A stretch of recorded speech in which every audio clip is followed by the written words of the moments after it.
बुद्ध के पास एक व्यक्ति आया। वह बड़ा ही विद्वान था। जहाँ भी ज्ञान की बातें होती या शास्त्रार्थ होता, वह व्यक्ति वहाँ पहुँच जाता और अपने ज्ञान से सभी को आश्चर्यचकित कर देता। इस व्यक्ति को बड़ा ही अहंकार था कि वह एक श्रेष्ठ ज्ञानी पुरुष है, जिसके सामने सभी ज्ञानी फीके पड़ जाते हैं। जब उस व्यक्ति ने बुद्ध के बारे में सुना कि बुद्ध को परम ज्ञान की प्राप्ति हुई है, तब उसे अपने ज्ञान को श्रेष्ठ दिखाने का एक और मौका मिला।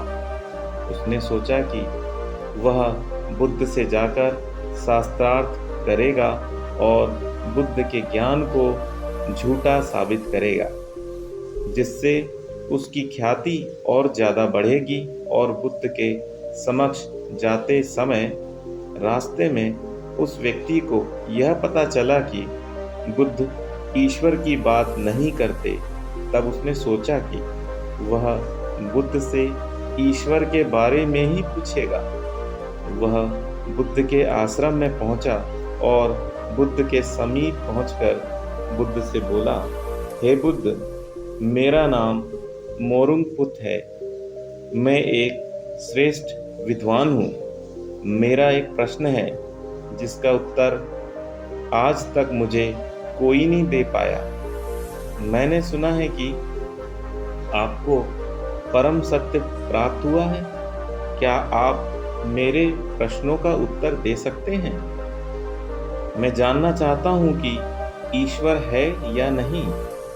बुद्ध मुस्कुराए और बोले, क्या तुम सच में ईश्वर के बारे में जानना चाहते हो या अपने ज्ञान का प्रदर्शन करने आए हो? वह व्यक्ति बोला, हे बुद्ध, क्या आप मेरे प्रश्नों का उत्तर नहीं देंगे? बुद्ध ने कहा, मैं तुम्हारे हर एक प्रश्न का उत्तर दूंगा, लेकिन क्या इतने बड़े प्रश्न का उत्तर पाने के लिए तुम कुछ दांव पर लगा सकते हो? क्योंकि ऐसे प्रश्नों का उत्तर सहज नहीं मिलता। उस व्यक्ति ने सोचा, बुद्ध मुझसे से ज़्यादा क्या मांग लेंगे? धन दौलत वह मेरे पास असीम है, या मेरी जान मांग लेंगे तो मैं वह भी दे सकता हूँ। कुछ सोचने के बाद वह व्यक्ति बुद्ध से बोला, ठीक है बुद्ध, जो आप चाहें वह मैं करने को तैयार हूँ। मैं अपनी समस्त संपत्ति दे सकता हूँ, या कहें तो अपनी जान भी दे सकता हूँ। बुद्ध मुस्कुराए और बोले, यह सब मुझे नहीं चाहिए। मुझे केवल तुम्हारा मौन चाहिए। 2 वर्षों तक तुम्हें यहाँ मेरे पास आश्रम में रहना है। इन 2 वर्षों तक तुम्हें मौन धारण करना है। अगर तुम 2 वर्ष तक मौन धारण कर पाए तो ठीक। आज से 2 वर्ष बाद मैं तुम्हारे सभी प्रश्नों के उत्तर दूंगा। वह व्यक्ति घबराया और उसे लगा कि बुद्ध ने यह मुझसे क्या कह दिया। वह मुझसे मेरी जान मांग लेते तो मैं दे देता, लेकिन अगर मैं 2 वर्षों तक मौन धारण कर लूँगा तो लोग मुझे भूल जाएंगे। मैं किसी को अपना ज्ञान प्रदर्शित नहीं कर पाऊँगा। लेकिन वह वादा कर चुका था कि वह सब कुछ दांव पर लगाने के लिए तैयार है, इसलिए पीछे भी नहीं हट सकता था। इसलिए उसने कह दिया, हे बुद्ध, जैसा आप कहें, मैं 2 वर्षों तक मौन धारण करने के लिए भी तैयार हूँ। बुद्ध ने उस व्यक्ति से कहा, आज तुम आराम करो, कल सुबह से तुम्हें मौन धारण करना है। रात भर वह व्यक्ति बेचैन रहा और सोचता रहा, मैं कहाँ फंस गया। अच्छा खासा मैं अपनी राह चल रहा था, यहाँ तो मेरी बाजी ही उल्टी पड़ गई। सुबह हुई तो वह व्यक्ति चुपचाप बैठा रहा, मौन धारण किए हुए। एक दिन तो उसने जैसे तैसे निकाल दिया, लेकिन वह एक दिन में ही बेचैन हो गया। वह रोज एक एक दिन करके गिनता रहा। ऐसे करते करते उसे 4 माह बीत गए। वह बुद्ध को अपने शिष्यों से प्रश्न पूछते देखता तो उन प्रश्नों का उत्तर देने के लिए वह ललाहित होता, लेकिन वह बोल नहीं पाता, क्योंकि उसने तो मौन धारण किया था। 4 माह में उसके अंदर अनेक बदलाव आए। वह क्रोधी हो गया। वह कुछ बोलता तो नहीं था, लेकिन उसकी आंखें हमेशा लाल रहती, जैसे कि वह अपनी सुध बुध खो रहा हो। कभी वह हताश और निराश बैठा रहता, तो कभी व्यर्थ ही इधर उधर भटकता। एक दिन वह एक बड़ा पत्थर लेकर बुद्ध के समक्ष आया और वह पत्थर लाकर बुद्ध के सामने पटक दिया और वहां से चला गया। बुद्ध रात के समय उस व्यक्ति के पास गए और उसे अपने साथ एक तालाब के पास ले गए और उस व्यक्ति से बोले, तुम चाहो तो मुझसे कुछ पूछ सकते हो। मैं तुम्हें कुछ समय के लिए मौन तोड़ने की इजाज़त दे सकता हूँ। उस व्यक्ति ने ना में अपनी गर्दन हिला दी। बुद्ध ने कहा, तुम दृढ़ संकल्पी हो। तुम तालाब में देखो, क्या तुम्हें तालाब में चंद्रमा दिखाई देता है? उस व्यक्ति ने हाँ में गर्दन हिलाई। बुद्ध ने कहा, अब एक बड़ा पत्थर लेकर आओ और उसको इस तालाब में फेंक दो। उस व्यक्ति ने एक बड़ा पत्थर लिया और उस तालाब में फेंक दिया। बुद्ध ने कहा, अब इस तालाब में चंद्रमा को देखो, क्या तुम्हें चंद्रमा वैसा ही स्पष्ट दिख रहा है जैसा कि पहले दिख रहा था? उस व्यक्ति ने ना में गर्दन हिलाई। बुद्ध ने उस व्यक्ति से कहा, जैसे एक शांत पानी में चंद्रमा बिल्कुल वैसा ही दिखता है जैसा कि वह है, उसी प्रकार मौन धारण किए हुए व्यक्ति को सभी चीजें स्पष्ट दिखाई देती है, लेकिन तुमने जो मौन धारण किया है वह ऊपरी है। तुम्हारे अंदर न जाने कितनी आवाजें हैं, कितना शोर है। क्या तुम अंदर ही अंदर सबसे बातें नहीं करते? उनसे भी तो जो यहाँ नहीं है, तुम बातें करते रहते हो।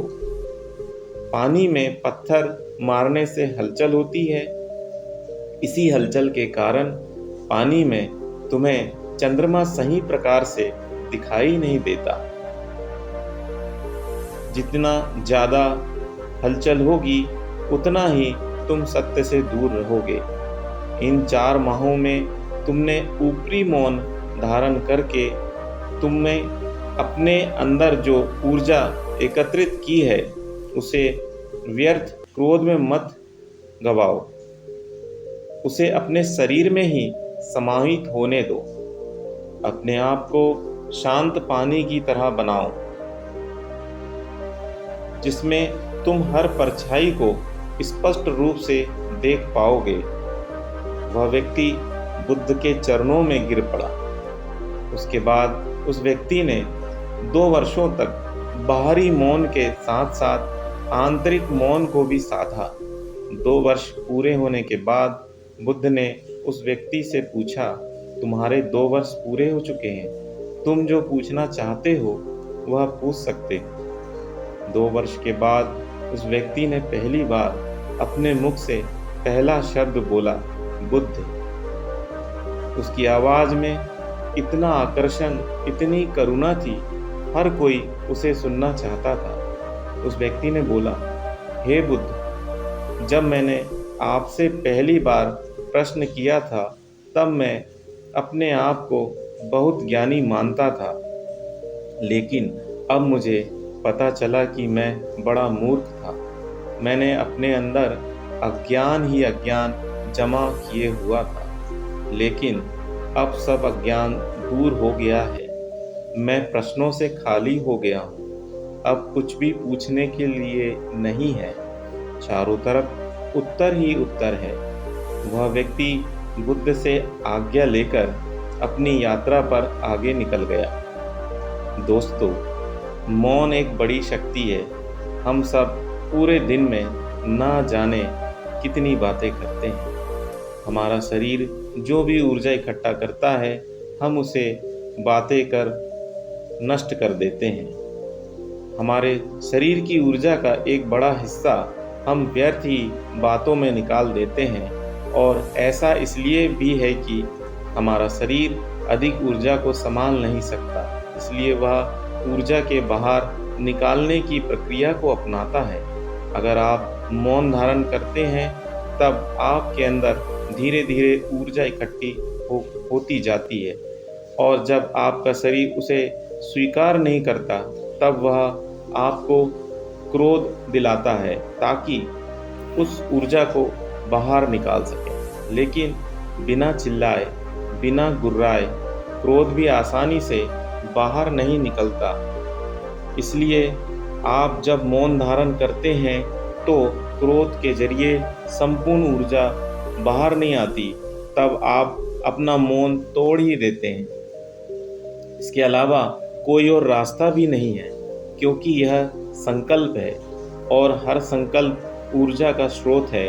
लेकिन अगर आप मौन को समझेंगे तो आपको पता चलेगा कि मौन बाहर से हो ना हो, आंतरिक होना बहुत आवश्यक है। जब आप अंदर से मौन होते हैं, तब आप बाहर से अपने आप मौन हो जाते हैं। तब आप अपनी ऊर्जा को भी देख सकते हैं, किस तरह वह क्रोध या काम के जरिए बाहर आना चाहती है, और जिसने क्रोध को देख लिया वह क्रोध नहीं कर सकता, क्योंकि क्रोध समझबूझ के साथ नहीं किया जा सकता। धन्यवाद। अपना ख्याल रखें। नमो बुद्धाय।